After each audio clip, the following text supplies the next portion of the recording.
kongamano hili la vijana ambalo limelenga kufikia vijana 1000 kwa ajili ya kuwapa elimu katika nyanja mbalimbali ikiwemo elimu ya masuala ya uzazi, elimu ya masuala ya biashara na elimu ya kujikwamua kiuchumi. Hongereni sana vijana kwa fursa hii adhimu mlioipata.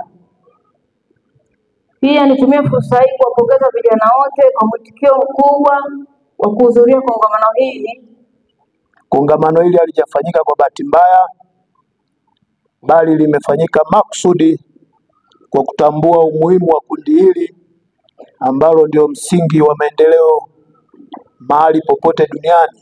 Kongamano hili limelenga kuwafikia vijana 1000 kutoka maeneo mbalimbali na wameweza kuitikia wito.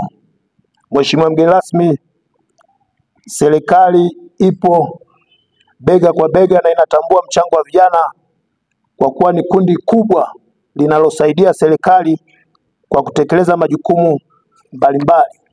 Naitwa Goodluck Meshek Magova, mimi ndo kaimu afisa maendeleo ya jamii wa Manispaa Sumbawanga.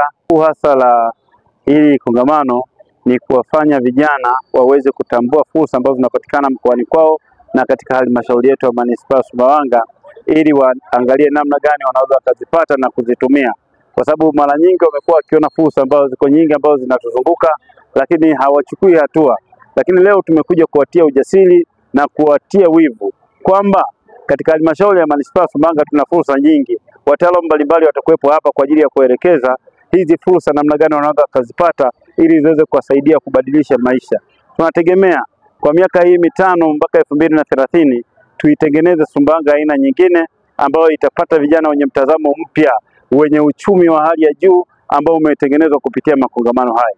Mimi Frank Mauka ni mkazi wa Sumbawanga Manispaa. Kwa hiyo vijana wenzangu, napenda kuwasihi mnaposikia makongamano msiogope kuacha shughuli zenu kuja, kwa sababu mnakuja kuongeza value. Kuna vitu mtajifunza vingi zaidi ambavyo vitawasaidia kuwavusha sehemu moja kwenda sehemu nyingine. Napenda kutoa shukrani zangu za dhati kwa mkurugenzi wa Manispaa ya Sumbawanga mjini kwa kuwa ameona uhitaji wa vijana katika jamii, hasa katika halmashauri yetu.